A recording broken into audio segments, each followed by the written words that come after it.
জয় করে মাধ্যমিকে 93%, ডাক্তার হবার স্বপ্ন সীমান্ত এলাকার সুব্রতর। আর্থিক অনটনকে সঙ্গী করে মাধ্যমিক পরীক্ষায় 93% নম্বর পেয়ে নজর কেড়েছে ভারত বাংলাদেশ সীমান্তবর্তী চিঙ্গিসপুর গ্রাম পঞ্চায়েত এলাকার ছাত্র সুব্রত প্রামাণিক।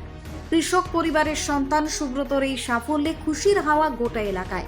সীমিত আয়ের পরিবারের ছেলে হওয়া সত্ত্বেও কঠোর পরিশ্রম এবং অধ্যাবসায়ের জেরে সেই কৃতিত্ব অর্জন করেছে। স্থানীয়দের মতে চিঙ্গিসপুর গ্রাম পঞ্চায়েতের মধ্যে এটি অন্যতম সেরা ফলাফল। ভবিষ্যতে ডাক্তার হয়ে মানুষের সেবা করার লক্ষ্য নিয়ে বিজ্ঞান বিভাগে ভর্তি হতে চায় সুব্রত। তবে তার স্বপ্ন পূরণের পথে প্রধান বাধা হয়ে দাঁড়িয়েছে পরিবারের আর্থিক সংকট।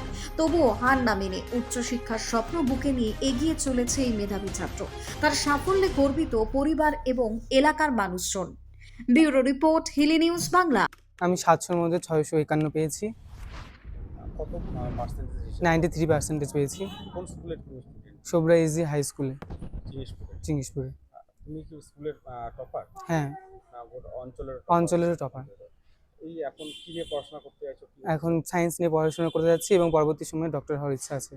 কি সমস্যা হচ্ছে এখন? এখন বাড়িতে আর্থিক সমস্যা আছে। বাবা কি করে? বাবা একজন কৃষক। মাধ্যমিকে ও ভালো ফল করেছে। আমার নাম প্রদীপ প্রামাণিক। আমার বাড়ি চিঙ্গিসপুর অঞ্চলে, গ্রাম চকান্দার। তখন কত নাম্বার পেয়েছে?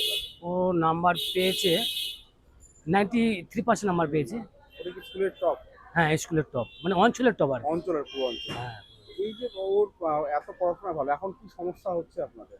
সমস্যা স্যার, একটু অর্থনৈতিক আমি দুর্বল, অবস্থা আমার খারাপ, যাতে আমি একটু সাহায্য পাই তার আশায় আছি।